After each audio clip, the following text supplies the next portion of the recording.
Alright guys, well I'm back today because I want to talk about emergency cooking. This is something that I've been kind of preparing for a little while now, and I actually haven't tried this setup, but I feel like this is going to be my primary go-to setup for emergency cooking. Now with the talk of the hurricane coming in, hitting the Carolinas, and you guys know I'm from North Carolina with the Title 704 gear, I really wanted to try out this new kit, and I've put it all together in a pack. The cool thing about technology nowadays, and actually technology that's existed for a long time, is the fact that you can get a pretty decent cooler. One of the Yetis or knockoffs of a Yeti that really will keep ice for 8 to 10 days, which allows you to transfer a lot of the things in your freezer and fridge, like your fresh meats that you maybe want to grill or cook with propane, into a cooler that's going to last you until the power comes back on. But maybe you don't want to have a grill, or maybe you're I don't know, evacuating or traveling or just going camping, you can't take a grill. This is kind of the kit that I really put together for something like that. Now in past videos on the 704 Gear channel, what I've done is really put together small cooking kits that use either sticks or twigs for fuel, or I've used something like a small wax stove. But this kit uses the small propane cylinders. Let me unload everything, as well as a stovetop, which is pretty cool. This is just a single burner stovetop that goes on the propane with a little stand. And I'm doing all my cooking in cast iron. I'm gonna try to really develop cast iron cooking on this channel and try it out. I feel like it's a good opportunity to cook a lot of different things. So we'll be trying that, but you can also just bring whatever pot and pan you want. And then I went through and grabbed some oil and a few of these things from Walmart for like 88 cents, like a lighter and a spatula, as well as some utensils for about $1.50 from Walmart. I'll try to add Amazon links in the description below for everybody who just wants to go online and order some of this stuff. But let's get to cooking and see how this does. So this whole stove setup is pretty cool. It's got the base that this propane tank slides into. Let's move that out of the way. And then you can actually thread this on, and this one's all the way off right now. But you can thread on your stove top.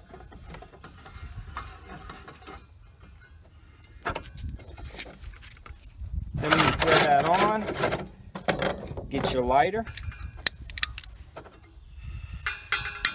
There we go.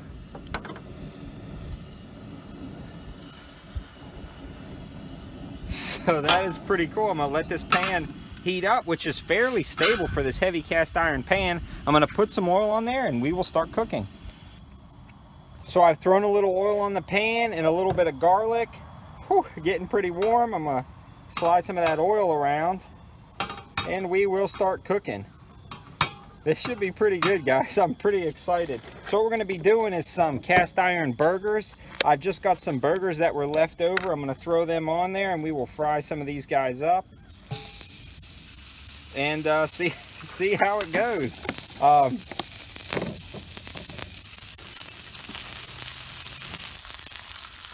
Gonna add a little bit of pepper and a little bit of salt to this.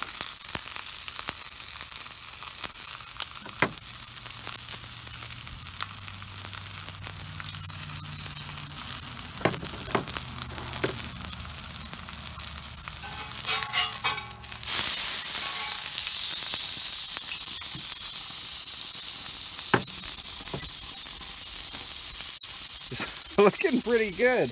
Again, first time trying this setup, and it seems to be going pretty well and fairly easy. You could see you could probably get 4 burgers on there, or 4 pieces of chicken, something like that, to really feed your family in an emergency and really keep these small propane tanks just very handy. So that is pretty neat. Seems to be cooking pretty good. I've got my towel. Yeah, flip that over and kind of get the oil around there.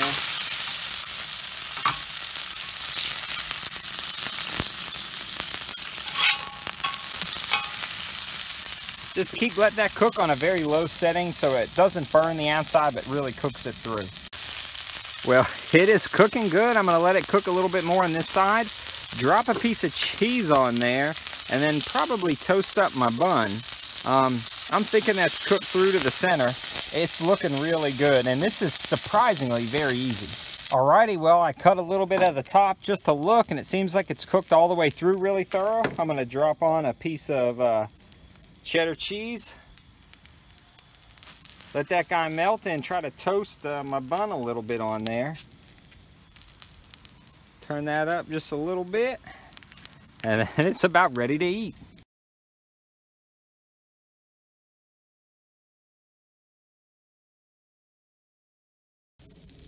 All right, well, I think it's done. And let's get a plate out here and kind of plate this guy up. Here's the bottom of the bun. Look at that. That's toasted gold goodness right there. And then there's the top of the bun, a little bit of toasty right there.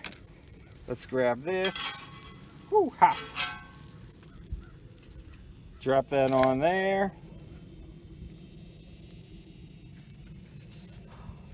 Not a bad little cheeseburger right there. For just a cast iron burger in an emergency, you could eat pretty good. I'm gonna try this thing, and I'm really excited about this little guy. Got my cast iron burger.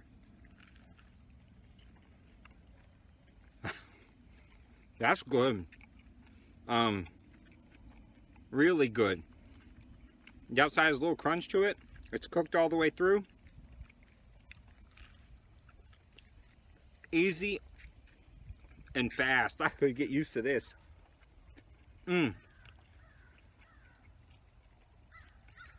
It's hot, but it's a really good burger.